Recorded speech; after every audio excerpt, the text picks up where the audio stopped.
आ जाती है मोटी मलाई की परत? अगर हाँ, तो आज हम एक ऐसे षड्यंत्र से पर्दाफाश करने वाले हैं जिसको सुनकर आपके होश उड़ जाएंगे। वर्ष 1830 जर्मनी के एक वैज्ञानिक ने एक अनोखे पदार्थ की खोज की जिसका नाम उन्होंने रखा मेलामाइन।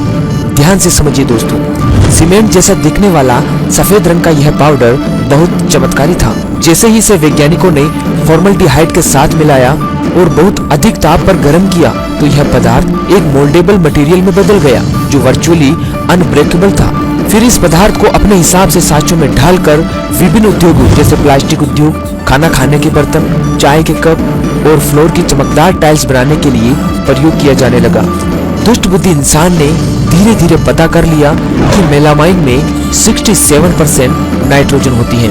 यहाँ पर आपको बता दें कि किसी भी खाद्य पदार्थ में प्रोटीन की मात्रा कितनी है इसका टेस्ट एक विशेष विधि केल्डेल टेस्ट से किया जाता है, जिसमें यह देखा जाता है कि उस पदार्थ में नाइट्रोजन की मात्रा कितनी है।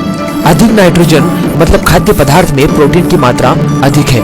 फिर क्या था, मेलामाइन से फ्लोर की टाइल्स बनाते बनाते दुष्ट बुद्धि इंसान ने इसे नॉन प्रोटीन सोर्स की तरह खाद्य पदार्थ में इसे मिलाना शुरू कर दिया ताकि उसमें अधिक प्रोटीन होने का एहसास होने लगे। पहले तो दुष्ट बुद्धि ने इसे गेहूं के आटे में मिलाया और उस आटे से गाय, भैंसों और कुत्तों के लिए प्रोटीन रिच पैकेट बंद यमी फूड बनाया।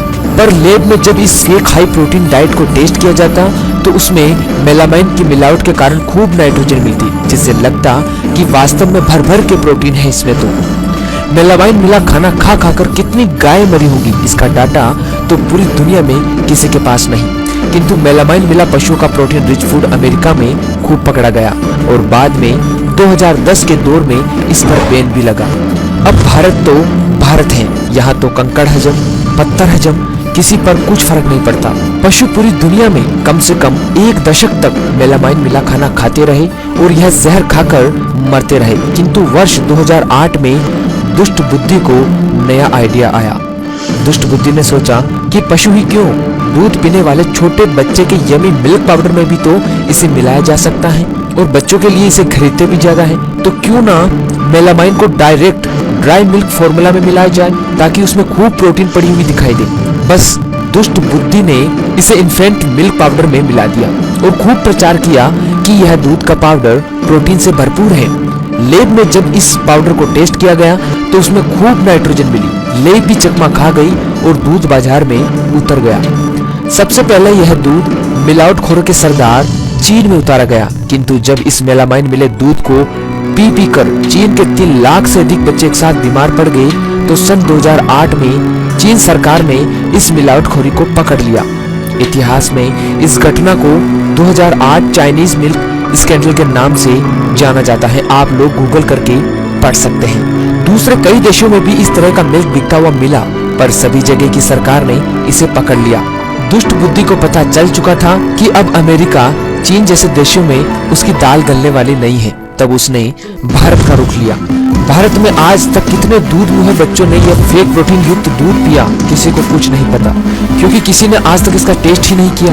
कितने बच्चे इस दूध को पी कर बीमार होकर अस्पतालों में भर्ती हो रहे हैं किसी को भी आज तक नहीं पता, किसी के पास कोई डाटा नहीं है। अब सुनिए इसके आगे की मजेदार बात। दुष्ट बुद्धि की सोच यहीं तक सीमित नहीं थी दोस्तों। भारत की दुष्ट खोपड़ी के दिमाग में दूसरी ही बात चल रही थी। उसने सोचा कि क्यों न इस जादुई पदार्थ से पूरा का पूरा दूध ही बना दिया जाए।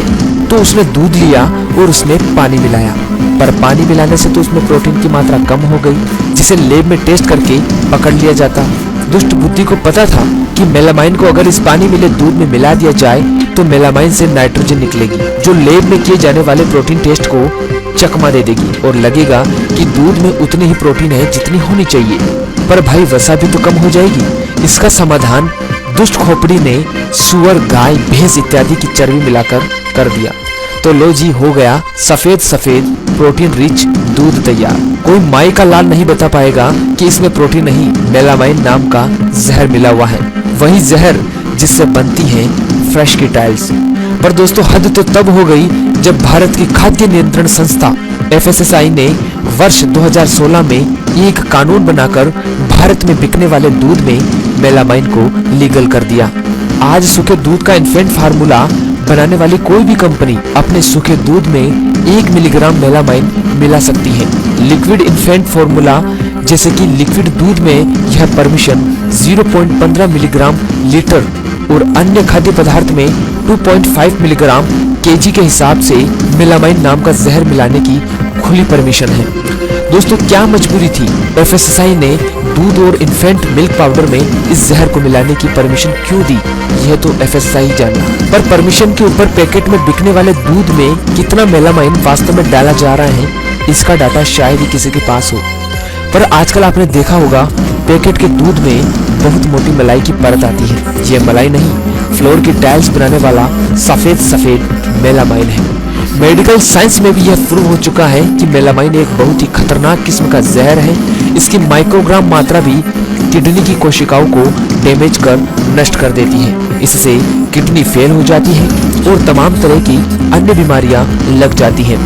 मेलामाइन के कण गुर्दों में जमा हो जाते हैं और सफेद टाइल्स के फर्श जैसी पत्थरी बनाते हैं। इसके संपर्क में आने वाली कोशिकाएं ROS नामक केमिकल बनाती हैं, जो खतरनाक कैंसर पैदा करती है। इसके ऊपर वर्ष 2015 से लेकर अब तक सैकड़ों रिसर्च पेपर आ चुके हैं। डॉक्टर, वैज्ञानिक लोग चाहें तो गूगल पर सर्च कर पढ़ सकते हैं।